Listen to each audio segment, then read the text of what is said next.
Very good evening and welcome. You're watching the India Development Debate. I'm Tamanna Inamdar. It's a big day for India's moon mission. The India Space Research Organisation has launched its ambitious third lunar mission, Chandrayaan 3, from Sriharikota, Andhra Pradesh today, successfully putting the satellite into orbit and achieving a major accomplishment. If all goes according to plan, a successful soft landing on the surface of the moon nearly 40 days later will make India the fourth country to achieve this feat after the US, China and the former Soviet Union. The proud nation was watching that journey with hopeful eyes, and we have a very special show today because we have with us three ISRO chairmen. The current ISRO chairman, who of course has spearheaded Chandrayaan 3. We're talking to two former ISRO chairmen who have spearheaded Chandrayaan 1 and 2. So we have an opportunity today to track the journey of the Chandrayaan since 2008. We will also be speaking with Pawan Goenka, who's heading ISPACe, which is the private enterprise of space startups in India. So stay tuned for this very comprehensive show. But let me begin with this report from Sriharikota earlier today, filed by my colleague Deepak Popanna. Countdown has ended for the launch of the LVM-3, the rocket that is of course going to take our dreams to the moon. This is of course the lunar mission that we're talking about. You see right there in front of me, dreams of a billion Indians taking off as we look to write a new chapter in the Indian space odyssey.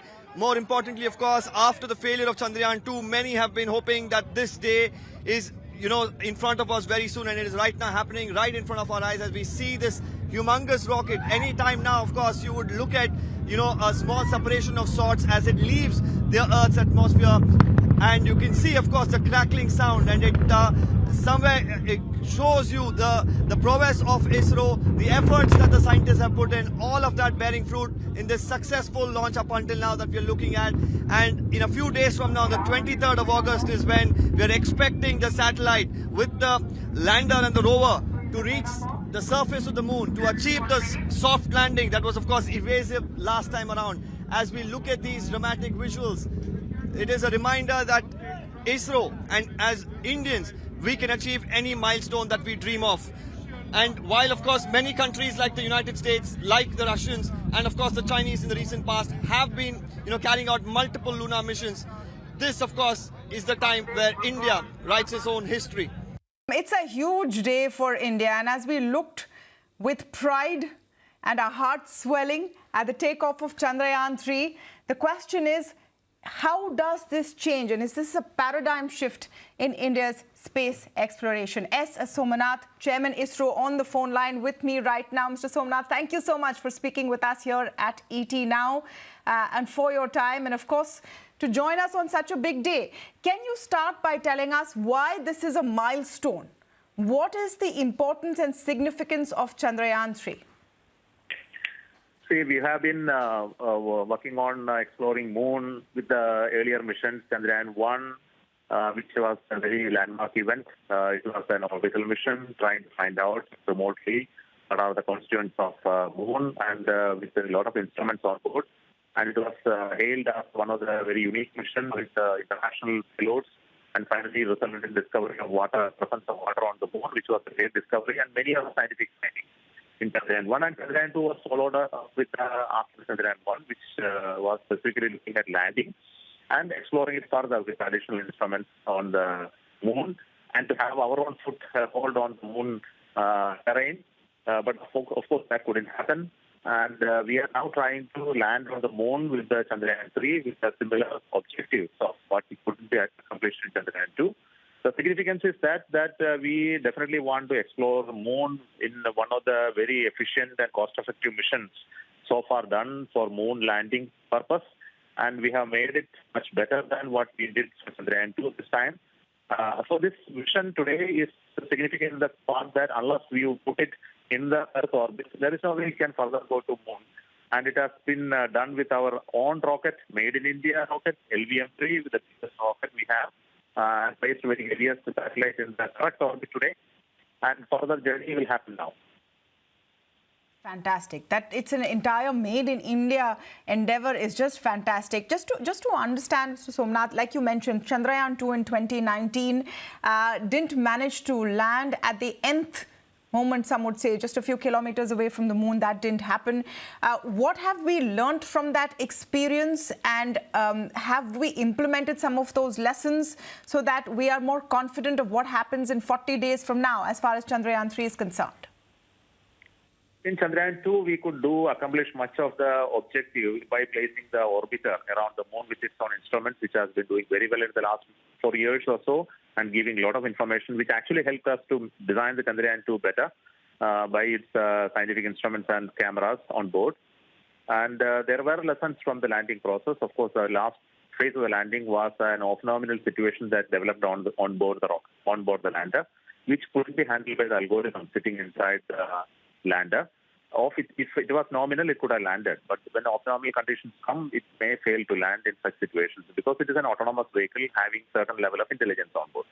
So we understand now that we need to handle other possibilities of going failures or extremes of conditions that can result in due to various off-nominal performances. And we have strengthened various ways by which this can be handled this time. So with all those improvements in multiple levels, not only the issue that we found, we addressed many other issues that could develop in such a scenario and addressed all of them and solved them by improving the lander this time and incorporated them with a different lander, an improved lander this time. What are we hoping to achieve because we've been seeing a lot of technical details coming out in the press. We've been reporting on it. But for our audience, and very few of us actually will understand the technicality of it, what are we expecting to achieve out of these moon missions for India and for humanity? What is the big picture here, sir? See, the scientific objectives are very important in this mission. First of all, unless you land on the moon in a soft manner, the lander will not be healthy. And after achieving the soft landing, we want the rover to come out and move around the surface of the moon and do certain scientific experiments.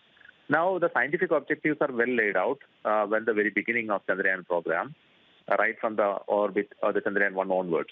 And the purpose of orbiter is already served in Chandrayaan 2. So our orbiter this time is not having all those instruments which are already working in Chandrayaan 2. And those instruments in Chandrayaan lander and the rover is retained as we did for Chandrayaan 2 with similar scientific objectives. If you say in very simple terms, we want to study moon by actually going to the location and looking at the various elements that make the moon. First, we are looking at the constituents of the surface, called the regolith of the moon, by doing an elemental analysis. We call it spectroscopically. So we can look at by laser ablation. You can convert the material to gas and study it to see what of elements it is actually made of. We also have another instrument which does the same thing in a different technology. So 2 instruments on the rover to do this. We also have instruments on board the lander to look at the very close atmosphere of the moon, which is very rarely studied by others. So we know that there is no known atmosphere, but the gases do come out, they get ionized and it stays there. And moon doesn't have an atmosphere. We have to understand why it is so. And we have to look at the processes that happens on the moon which creates this. And recently we also found out many new findings out of Chandrayaan 2, which we would like to corroborate using this measurement as well. So essentially and also we are studying the for example, the vibration, like the moon quick characteristics or internal characteristics. We also want to measure the thermal and physical characteristics of the regolith as well by piercing some instruments into the surface. And of course, take a better image with close proximity. So all of this will finally lead to a great level of discovery in the later point in time. So right now, this objective is to measure all of this and make some sense out of this through scientists which will work across various institutions in this country. So like the unexpected discovery of water, we are hoping that we will be able to resolve some of the scientific queries that are still resident with the moon scientists. And our scientific instruments definitely will contribute globally to this understanding of the moon. This is our objective. Of course, landing is a prerequisite. Soft landing is a prerequisite, and that's what we want to achieve. But we are keeping every scientific objective of whatever we wanted still intact.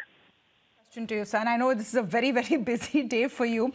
ISRO's work is always also talked about in terms of how low budget it is, or how we do it in a very economical scale compared to other countries. And we usually compare to the cost of the 3 moon missions versus even one of NASA's. Now, how do we manage to do that? And I want you to talk today about what does that mean in terms of our technological capabilities, in terms of the quality, and why we do things on a budget. So it has been an integral culture of the organization to do it on low budget, because it starts from the very beginning that we are using public money, the understanding that we are using public money to build all of this. And of course, there is always question how money should be spent frugally and engineer things frugally so as to reach the final objective. So it's a part of the culture. So we design systems and qualify through very, very limited models and more relying on simulations, etc. We do not do things, unwanted things are minimized right at the conceptualization or qualification phase. And we also get support from industries, and they help us in terms of realizing systems not at extreme cost. We negotiate with them and see that they do it for a national cause rather than for making profits. So there are various ways by which we encourage this activity to happen. Definitely our engineers' skills and quality definitely comes in upfront to make things in low cost, because the real engineering skills are there. Recently, when we subjected our Chandrayaan 3 instruments to global review, they were all astonished to see how we are able to design wonderful instruments with extremely low budget and fastest pace possible, making use of the very challenging skills of and extreme skills of our engineers and scientists. So together we are able to plan and execute it right from the very beginning in a very low budget. Of course, there are costs encountered because we are using very exotic materials, exotic electronics. So that way it cannot be reduced further beyond a point. But we were able to do it substantially lower than many others. Thank you so much, Mr. Somanath, for joining us today on what is a big day, a very proud day for all Indians. And congratulations once again to you and your team. Thank you so much. Thank you. Thank you. You know, we're going to be talking today with G Madhavan Nair, former chairman of ISRO, and K Sivan, who is also former head of ISRO. Both of them have been involved closely in other versions of the Chandrayaan 1, 2 and 3. So obviously this is a journey. We're going to get the perspective for you today in this exclusive conversation. We're so excited. Mr. Madhavan, thank you so much for speaking with us here on ET Now on what is clearly a very, very big day. Now, how I'm going to approach this is everyone's talking about the technical details of Chandrayaan 3, and that's extremely crucial to understand the advancement we've made. But for our viewers who are seeing this right now, can you explain why this mission is important? Why is this such a big deal? Well, as the capability for the space exploration is progressing, exploring the planets nearby, the moon, Mars, Venus, etc., becomes important. Of course, we have made a small beginning in 2008 by sending a spacecraft to moon and collected its surface features, and also deposited the Indian flag on the surface of the moon at the time. But this, all those observations were based on remote sensing technique, and we don't have the first-hand feel of what is there on the surface of the moon. There were detection of water on the lunar surface has been a great finding of Chandrayaan 1. This has to be revisited and reconfirmed by collecting samples from the surface. So this operation is what is scheduled in the Chandrayaan 2. Chandrayaan 2, of course, there was an orbiter, and there is a similar configuration of a lander and rover was there. And everything went on all right until about 2 kilometers above the surface of the moon. Then some glitch has happened, and the spacecraft tumbled to the lunar surface and crash landed, and the mission partially failed. Now, the demonstration of this capability of soft landing becomes important element, because we have proven all other things like escaping from the Earth's velocity, Earth's gravitational field, and going to the outer space, going to places like Mars or Moon, etc., has been demonstrated. But To have a physical touchdown on a remote unknown place is a huge affair. So for that, a host of technologies, as the distance goes up, the time for communication, etc., increases. And here it's about 8 seconds or so. And with that, it's not possible to have any control from the ground. So you have to design an autonomous and automatic system which can take care of this. There is a computer which manages this mission like this. Then the input to that is sensors like stereoscopic camera, laser imaging sensors, and also the accelerometers and gyroscopes and so on. So with this data, it will try to command a propulsion module to see that the velocity is gradually reduced, and finally the spacecraft will be placed on the surface of the moon, just like you place a baby on the cradle.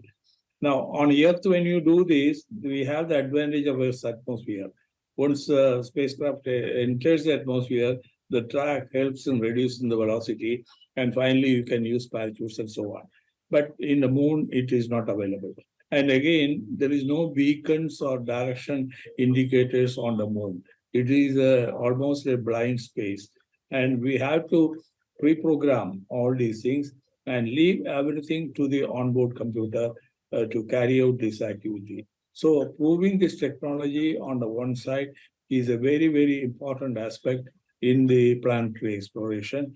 And India, I hope it is going to succeed on August 23rd by placing its rover on the surface of the moon and become the fourth country in this field. The fact is that Chandrayaan 2 was launched in 2019 with a similar purpose, but did not make it at the last sort of phase of reaching the moon. What are our lessons from Chandrayaan 2 that can ensure that Chandrayaan 3 has a successful soft landing? Well, as I mentioned, the soft landing process is very complex, and a large number of elements are involved in that. So, of course, the data available at the instant of failure was very meager. But in spite of that, ISRO has reconstructed the scenario and tried to identify the possible failure modes in the software as well as in the hardware. The action taken were to revisit the designs of all these things and strengthen them and provide adequate redundancies.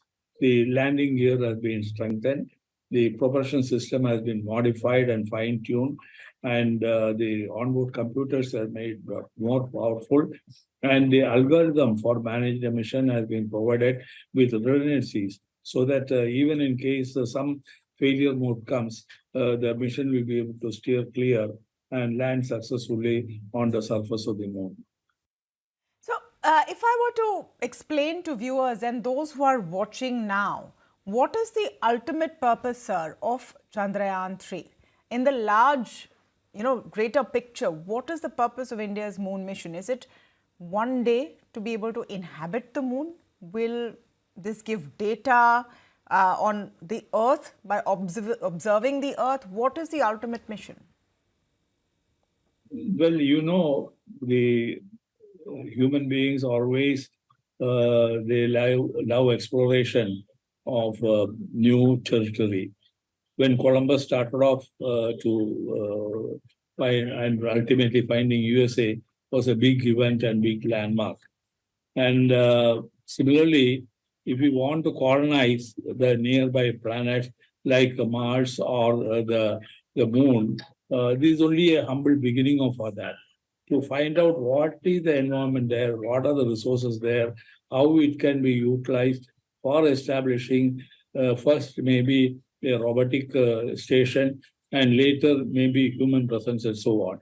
This is only a small step towards learning the landing technology and also how to reach safely and later, of course, return safely to Earth.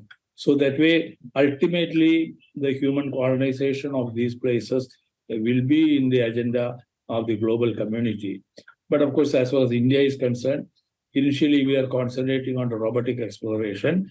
And what do you call the man mission, the Gaganyaan, is already approved one. And maybe in a couple of years from now, we will have the capability to send men to around the Earth orbit and return safely.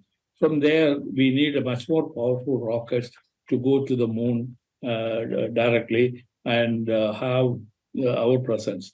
But there are so many imponderables in developing a colony there without air, without atmosphere, with low gravity level. And of course, water is confirmed to be available. And with that type of situation, it is going to be a real challenge for the humanity. And India is entering such a sophisticated domain for the first time. And I'm sure we will succeed and progress steadily in the future.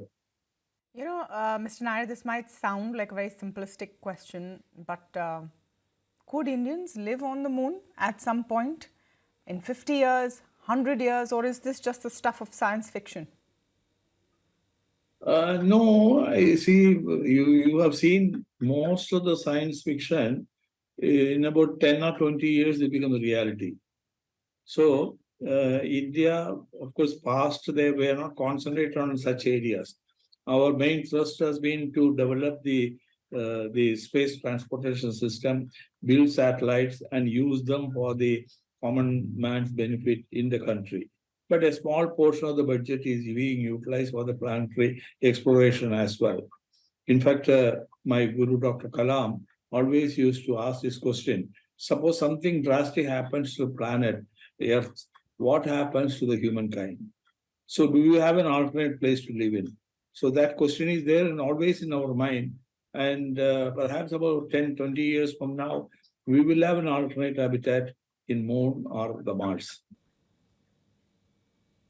So, Mr. Nair, how does ISRO compare on budgets and technology with other space missions globally? Because what we hear about ISRO all the time is that we manage to do things on a much frugal budget, much more frugal budget than compared to NASA or others. How do we manage to do that? And how do we compare technologically?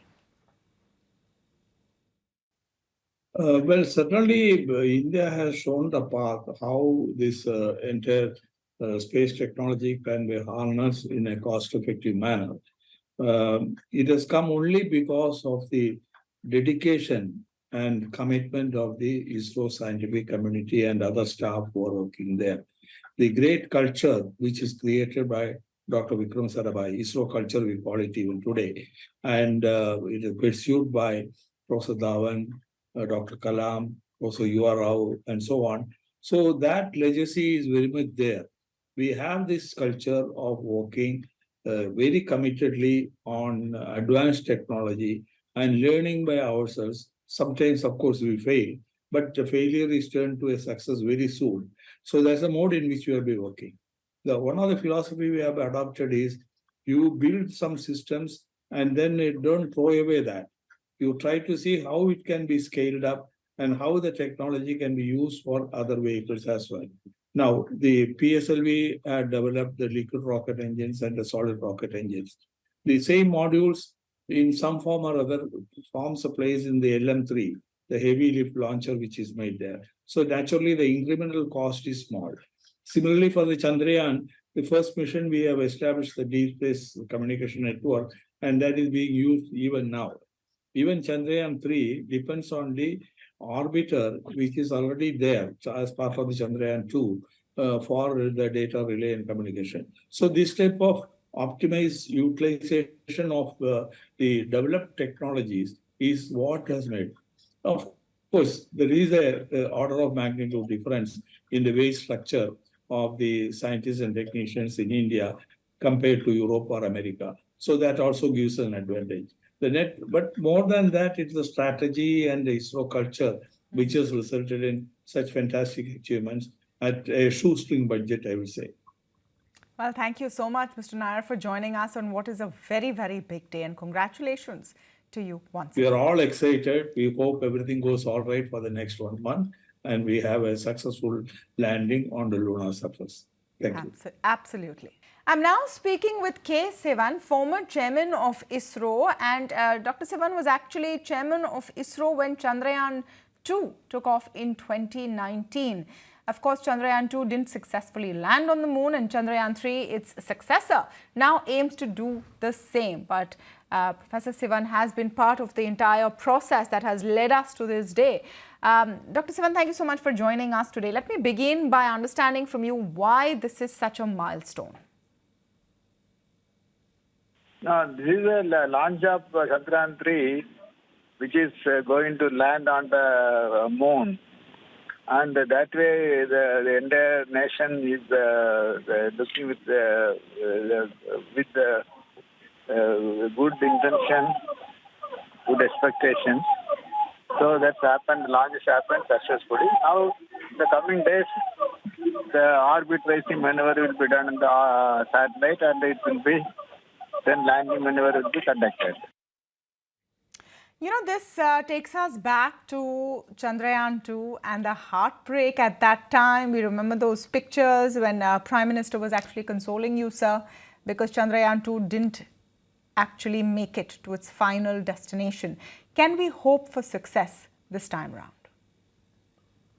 No, this based on the Chandrayaan 2 that orbit data, a lot of information were gathered and found what had went wrong.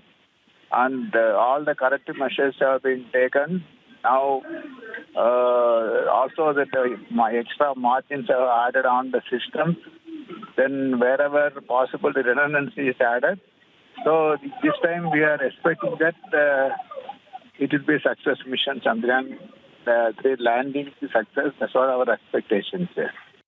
In very simple terms, sir, what is Chandrayaan 3 going to achieve for us? Why is this going to be a game changer? Now, we are going to get a new technology. Yes, like this technology, what we are going to acquire by soft landing. It will be useful in the future for the moon habitation or landing on celestial bodies. That way the new technology will get. The second one is that by doing that in situ experiments, we will understand about the moon geology much better. That way it's beneficial only. Do you think, sir, that someday Indians will live on the moon and this is the first step towards it? That it may happen, which I cannot say now, but it may happen. Because always 50 years back, whatever we thought they were fantasy, now it became true. So it may happen after 50 years. So at that time, this technology will be useful. Yeah, absolutely. Thank you so much, sir, for speaking with us today. All right, speaking to me now on different aspects of this huge story today is Mr. Pawan Goenka, of course, former MD Mahindra & Mahindra and Chairperson of Space Regulator IN-SPACe. Mr. Goenka, thank you so much for speaking with us here at ET Now on a very exciting day. And as Indians, we're looking on in awe as that rocket took off today from Sriharikota. But what does this step mean for the larger, plan of space exploration and the doors that are opening for the private sector? Yes. So see, you have to break it up into multiple parts. The part that you saw today was about space exploration. And space exploration is something where India has a fairly good position globally with Mars and Moon mission. And what was done today establishes ourselves once again. Of course, we have 40 days left for the lander to land on the moon and the rover to come out. But I think there's a very high level of confidence that will be a very successful mission. And that establishes ourselves globally as a leader in exploration. And there are many other things that have been planned, which ISRO is in a better position to talk about. So that's one part. But the part that obviously is something that we have been talking about for the last several months is about how private sector will be playing a bigger role in space. And that's where the other parts of the space launches, which are the satellites launched for communication, for Earth observation, for navigation, they come into play. Those are not the exploration part. Those are the more commercial launches. And this is where private sector is establishing itself in India with a lot of companies coming in, with ISRO hand-holding, which is very important and a very big enabler for the private sector. ISRO hand-holding the private sector to give access to technology, give access to facilities, give access to launchpad, which of course is a must. And there are many private sector companies now that are sort of at the verge of taking off, so to say. So that part is the other exciting part. But today's day is about Chandrayaan 3, and the whole country, as you said, was in awe as the Bahubali, as we call it, took off from Sriharikota, and I was fortunate enough to watch it from there, and that really was an awe-inspiring scene. You know, Mr. Goenka, another big talking point when it comes to India's space mission, and especially ISRO, is always how they do it on a shoestring budget. And that's a conversation I was having with Mr. G Madhavan Nair, actually, right before I've begun speaking with you. And he talked about how we've managed this on a shoestring budget. Now, in the larger picture and going forward, is that something to be proud of, or is that something we need to fix? We need more capital coming into this area. So look, one of the strengths India has, not just in the space sector, but in everything, that we are able to do things at a fraction of the cost that it takes developed economies to do. I mean, I'm from the auto industry, so I can give you that example that even for developing a car, the money that was spent in India was a fraction of what the money the multinationals spent, right? And that was talked about quite a bit in the days of Scorpio. And same thing applies here. India has this not jugaad. I won't call it jugaad by any stretch of imagination, because everything that is being done here for a successful launch are same processes that will be followed anywhere else in the world, because you cannot just get a successful launch by jugaad. And a lot of people talk about jugaad. That's not what it is. It is true scientific work that is being done with all the checks and balances, all the process, and thanks to all the previous chairmen and current chairman of ISRO, including Dr. Madhavan Nair, who had ensured that ISRO does not take any shortcuts. Yeah. But the benefit here is that we have a knack of doing things at a fraction of the cost, partly because of our labor cost or people cost being lower.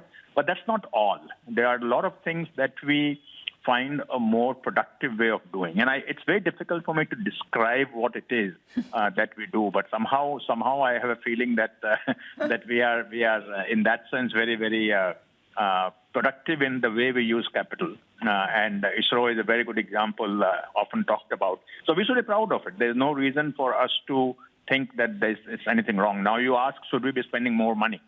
Yes, we can spend more money undoubtedly in space, many other things. But I think the money that is available to us, frankly, is not something which is holding us back.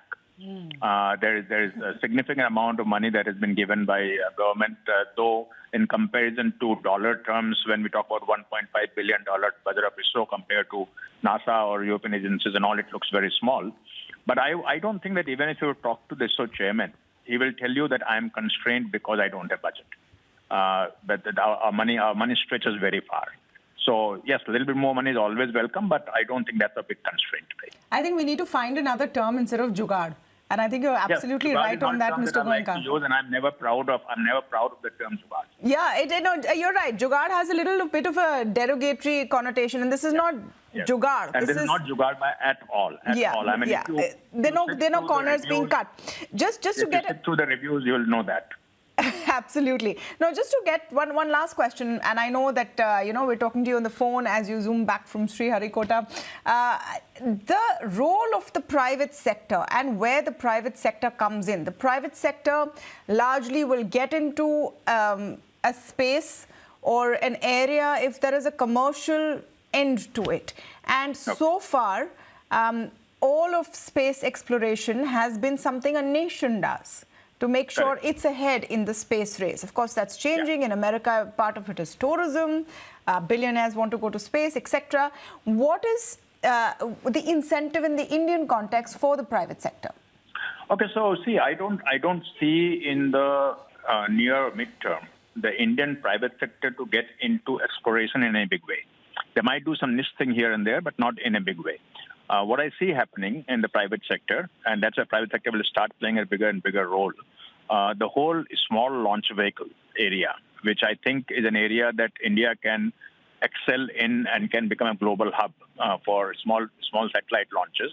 We already have the SSLV from ISRO, and as you probably are aware, that SSLV will be now transferred to the private sector completely. We have at least 2 more that are under development. They'll be ready in a year or so, or maybe in less than a year, and 1 more which will be ready in 2 to 3 years. So we'll have 4 launch vehicles by private sector, small launch vehicle from private sector, and we have a new launch center coming up in southern part of Tamil Nadu, which will be exclusively for small launch vehicles.